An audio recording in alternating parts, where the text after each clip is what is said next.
Hari ni kita masuk segmen Kelantan Speak Real Talk. Bincang pasal berita semasa dan bui pandangan ikhlas.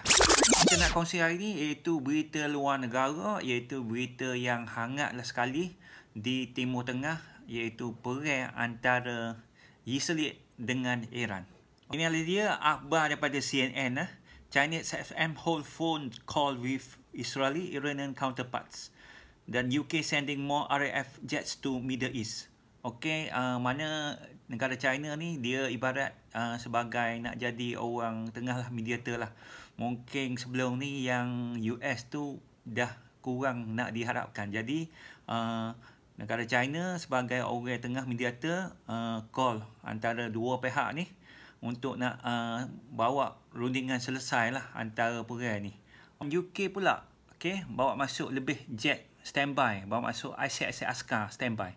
So, krisis ni yang kita nampak ni, ia memang bakal mengubah dunia, ekonomi struktur dunia baru. Okey, sebab ni dalam masa terdekat ni, semua barang akan naik. Contoh, minyak dan emas dah naik mendadak. Okey, minyak, current lah ni, minyak satu barrel lah ni sampai hari ni 70 USD. Naik dalam 3 hari 10%. Dan yang paling takut ni dalam short term ni ia akan naik mencecah 100, mungkin mencecah 150 USD. Inilah membimbangkan. Apakah akibat yang kita akan berlaku kepada seluruh dunia, iaitu inflasi pasti akan naik. Okey, di mana-mana seluruh dunia, di Asia, di Europe, okey, dan juga bukan setakat itu, antara industri lain akan impak juga industri energi baru. Okey, jadi persoalannya kenapa Israel serang Iran? Okey, kenapa ia serang? Okey, so far ni ia bermula daripada rundingan damai antara US dengan Iran. Dah pun banyak round lah sampai round yang akan datang. Sebelum round yang sebelum ni April, dan round akan datang iaitu Jun 15, iaitu baru-baru 3-4 hari yang lepas.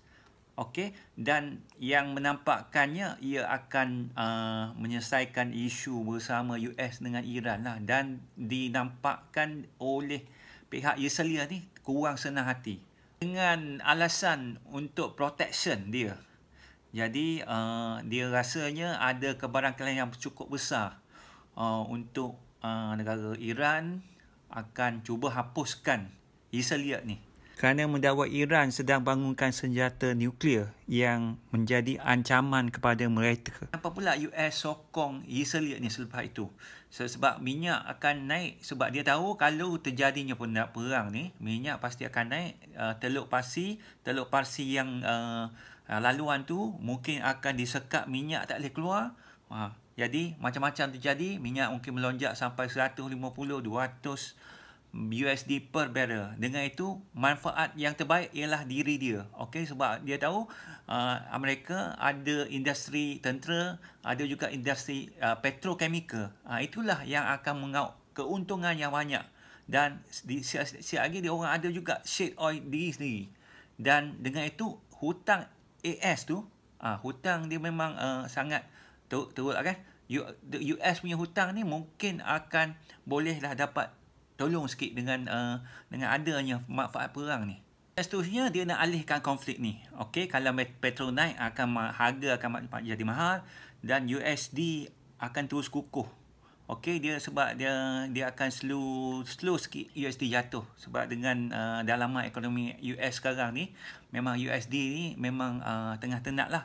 Jadi boleh turun slow down, dan dia akan teruskan model hutang AS ni, hutang US.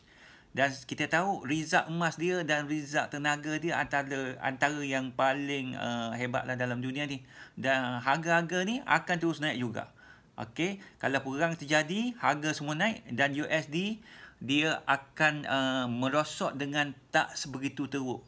Seterusnya, faktor Iran ni, ini pandangan peribadi kita, sebab kita tahu Iran ada politika senario tersendiri. Sebab dalam negara dia ada juga perpecahan. Ada yang golongan elit yang pro-barat, ada juga yang golongan yang nationalism, yang anti-barat. Jadi maka dengan ada persaingan yang menyebabkan korbannya pemimpin yang dekat 30 orang, termasuk saintis. Ekonomi Iran juga agak terbantu sebab kena sekatan oleh US juga selama dalam 20-30 tahun. Jadi untuk golongan yang pro-barat tu, mereka rasanya lebih minat lagi kalau minyak daripada negara Iran ni boleh integrate dalam sistem USD. Supaya boleh tukar dengan pembangunan ekonomi dia yang yang lama ni dah tersekat. Secara kesimpulannya, kita harapnya long term sesuatu yang tak baiklah untuk melanjutkan peperangan yang ni. Ini krisis ini akan menyebabkan seluruh ekonomi dunia menggawat dan bukan sahaja di kawasan Arab, okey, malahkan di seluruh dunia di mana petrol akan harga naik, emas pun akan menambah naik. Tapi ada baiklah yang nampak peluang tu, untuk pelabur yang nampak, dia nampak masing-masing. Jadi harapan kita cepat-cepat habiskan perang ni supaya ditamat dengan secepat mungkin. Dengan itu, jumpa lagi next episode. Okay, bye.